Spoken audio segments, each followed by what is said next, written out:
পারি যুক্তরাষ্ট্রের একটি বিদ্যালয়ে কি কি শিক্ষা গ্রহণ করা যায়। হ্যাঁ, আমরা হয়তো সত্যিই জানতে পারি যে যুক্তরাষ্ট্রে কি শিক্ষা গ্রহণ করা যায়, কিন্তু তা দিয়ে আমরা তেমন ভালো কিছু শিখতে পারি না। এবং তিনি আরো কিছু উদাহরণ দিয়ে গেছেন যে বাংলাদেশে কেন মোবাইল ফোন নিষিদ্ধ করা হলো না।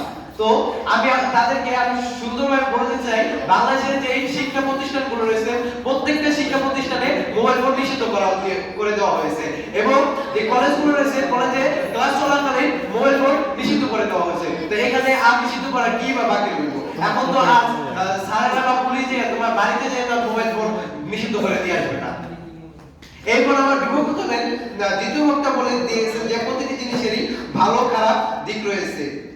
লেখাপড়া করার সময় আমরা যদি কিছু না জানতে পারি তা আমরা সার্চ দিয়ে জানতে পারি, অথবা কোনো ওয়ার্ড যদি না পারি তা আমরা ডিকশনারি থেকে সার্চ দিয়ে তা উত্তর জানতে পারি।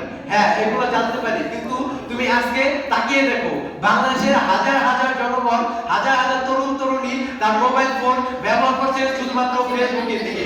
শুধুমাত্র অল্প কিছু ছাত্রছাত্রী আছে তারা মোবাইল ফোন দিয়ে ভালো কিছু করছে।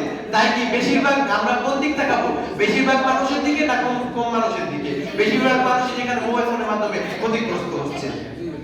তো আমার বিপক্ষ দলের তৃতীয় বক্তা বলে গিয়েছে যে করোনাকালীন নাকি বাংলাদেশে লেখাপড়া মোবাইল ফোনের মাধ্যমে হচ্ছিল। হ্যাঁ, আমি বলি যে করোনাকালীন সময় মোবাইল ফোনের মাধ্যমে অনেক লেখাপড়া চালু হয়েছে, কিন্তু এটা যদি সুন্দরভাবে কার্যকারী হতো তাহলে করোনা পরবর্তী সময়ে মোবাইল ফোন দিয়ে লেখাপড়া চালিয়ে যেত। আমাদের কষ্ট করে এই স্কুল কলেজে পর্যন্ত আসা লাগতো না, আমাদের টিচারদের কষ্ট করে ক্লাস করা লাগতো না।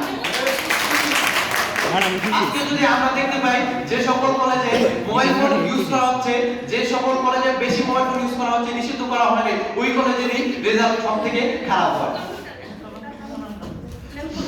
যেমন আমরা যদি আমাদের কলেজের দিক তাকাই তাহলে আমরা দেখতে পাবো আমাদের শ্রেণীকক্ষে যেখানে 3 থেকে 4 জন শিক্ষার্থী থাকে তার থেকে বেশি আমাদের শ্রেণীকক্ষের বাইরে 10 থেকে 15 জন শিক্ষার্থীরা মোবাইল ফোন ব্যবহার করছে, গেম খেলছে, লুডো খেলছে, আপনি কি এমনকি নাটক দেখছে। এই মোবাইল ফোনের মাধ্যমে অনেক শিক্ষার্থী প্রেম নামক মহাকান্তের মধ্যে পা দিচ্ছে, যার মাধ্যমে তার